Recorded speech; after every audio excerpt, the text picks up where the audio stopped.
જીવરાજભાઈને દર્શન દીધા અને એ વખતે જયારે મહાપુરુષ સ્વામી આવ્યા હતા ને ખબર કાઢવા માટે, ત્યારે એમના સસરા, જીવરાજભાઈના સસરા એમને જમાઈને જોવા આવેલા. એમના સસરાએ કોઈ ચારણબાઈ હોય ને, ચારણબાઈ એને વાત કરી છે કે અમારા જમાઈ બીમાર છે તો તમે કંઈક મંત્રેલું કંઈક આપો. તો એ ચારણબાઈએ એને કઈ મંત્રેલો કે પાળો હતો કે એ પાળો દોરામાં પૂરી લો તો જમાઈને બાંધી દેજો. તો એ જીવરાજભાઈના ગળામાં બાંધેલો, જીવરાજભાઈને એનો ખ્યાલ નહીં. અને સ્વામિનારાયણ ભગવાન દર્શન દીધા. જીવરાજભાઈ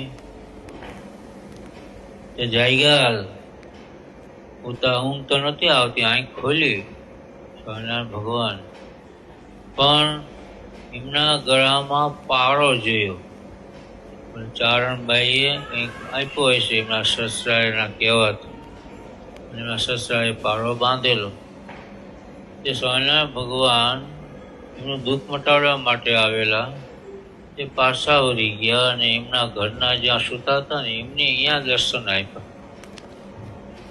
અને એ વખતે એમના ઘરનાને કહે છે, અમે તો તમારા પતિનું દુઃખ મટાડવા આવ્યા હતા, પણ તમારા પતિના ગળામાં તો પાળો હતો કંઠી સાથે. તમારી કંઠી તો પહેરી જ છે, પણ ચારણબાઈએ કંઈક મંત્રેલો પાળો આપ્યો હોય છે, એટલે અમે પાછા વળી ગયા.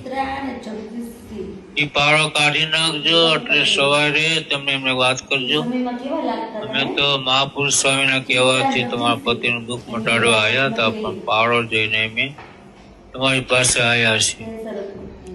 આવી રીતે ભલામણ કરી સ્વામિનારાયણ ભગવાન અદ્રશ્ય થઈ ગયા. સ્વામિનારાયણ ભગવાનની જય, શ્રી હરિકૃષ્ણ મહારાજની જય, સનાતન ધર્મની જય. વંદનીય વાલા ભક્તજનો, તાજેતરમાં જ એક પ્રવચન દરમિયાન અંધશ્રદ્ધા દૂર કરવાના આશ્રયથી ચારણ માતાનો એ પ્રસંગ કયો હતો, પરંતુ તેમાં કોઈ પણ દેવી પુત્ર, ચારણ ભાઈ, સમાજના ભાઈઓ બહેનોની લાગણીને ઠેસ પહોંચાડવાનો ઈરાદો ન હતો. સ્વામિનારાયણ ભગવાને સર્વ જ્ઞાતિજનોને પોતાના સંપ્રદાયમાં સ્વીકાર્યા છે અને ઉચ્ચતમ સ્થાન આપ્યું છે. અમારા આદ્ય ગુરુ, કવિ સમ્રાટ શ્રી બ્રહ્માનંદ સ્વામી એનો જીવતો જાગતો પુરાવો છે. તેથી દેવીપુત્રો તો અમારા માટે પરમ આદરણીય છે. ત્યારે જો કોઈ પણ દેવીપુત્ર ચારણ ભાઈઓ બહેનોને મારા આ વચનથી ઠેસ પહોંચી હોય તો આપ સૌ દરિયાદિલના છો માટે ક્ષમા દરગુજર કરશો જી. અસ્તુ. જય સ્વામિનારાયણ.